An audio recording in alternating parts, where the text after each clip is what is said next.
Hi friends, ரீசெண்டாக சந்தானம் அவர்கள் வந்து இன்டர்வியூ கொடுத்துருக்காரு. அந்த இன்டர்வியூவில் வந்து கேட்டிருக்காங்க தளபதி விஜயோட பொலிட்டிக்கல் பார்ட்டியை பற்றி கேட்டிருக்காங்க. அதுக்கு சந்தானம் அவர்கள் வந்து என்ன சொல்லியிருக்காரு பார்த்தீங்க அப்படின்னா, தலைவா படம் நடக்கும்போது பார்த்தீங்க அப்படின்னா நான் ஒரு டயலாக் சொன்னேன், அதனால தான் அந்த தலைவா படமே வந்து தடை பண்ணாங்க அப்படிங்கிற மாதிரி சொல்லியிருக்காரு. என்ன டயலாக் சொல்லியிருப்பார் அப்படின்னு பார்த்தீங்க அப்படின்னா, ஆக்சுவலாக வந்து அந்த சீனாரியோவுக்கு வந்து அது ஃபன்னான டயலாக் தான். ஸோ அரசியலுக்கு வர முழு தகுதியும் உனக்கு இருக்குது அப்படிங்கிற மாதிரி தளபதியை பார்த்து சொல்லியிருப்பார்.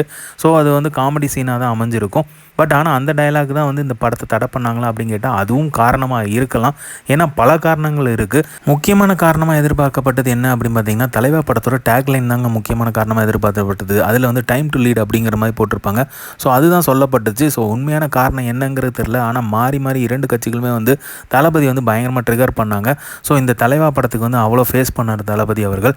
ஸோ என்கிட்ட கேட்டால் தளபதியோட இந்த அரசியல் பயணம் வந்து இதுலேருந்தே ஆரம்பிச்சிருக்குமா, இங்கிருந்து தான் அவரோட தாட் ப்ராசஸ் இருந்திருக்குமா அப்படிங்கிற மாதிரியான ஒரு கேள்வியும் இருக்குது.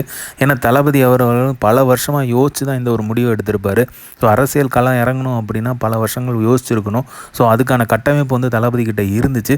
ஸோ அதை வந்து பயங்கரமாக தீவிரமாக ஆலோசனை பண்ணி தான் இறங்கியிருக்காரு. ஸோ அது வந்து நல்லாவே தெரியுது. ஸோ சந்தானம் அவர்கள் வந்து பொலிட்டிக்கல் ரீதியாக தளபதிக்கு சப்போர்ட் பண்ணுவாரா இல்லையாங்கிறது எனக்கு தெரியாது. ஆனால் வந்து உதயநிதி ஸ்டாலின் அவர்களுக்கு வந்து சப்போர்ட் பண்ணுவார். ஏன்னா அவங்க ரெண்டு பேருமே நல்ல ஃப்ரெண்ட்ஸ்.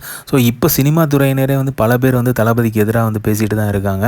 ஸோ அவங்க வந்து பேசுகிறது வந்து அரசியல் ரீதியாக வந்து அது மாற்றப்படுது. ஸோ அதே மாதிரி சந்தானம் அவர்கள் பேசுகிறதும் ஆச்சரியப்படுறதில்ல. ஸோ அரசியலில் எது வேணாலுமே நடக்கலாம். ஸோ எதையுமே எதிர்பார்க்க முடியாது. ஸோ தளபதி அவர்களுக்கும் அது நல்லாவே தெரியும். ஸோ அவங்களுக்குலாம் தளபதி அவர்கள் வந்து ரிப்ளை பண்ணுறது இல்லை. இந்த மாதிரி தளபதி அப்படி தெரிஞ்சுக்கிறதுக்கு லைக் பண்ணுங்கள், ஷேர் பண்ணுங்கள், ஃபிலிமா சேனலை சப்ஸ்கிரைப் பண்ணுங்கள். தேங்க்யூ.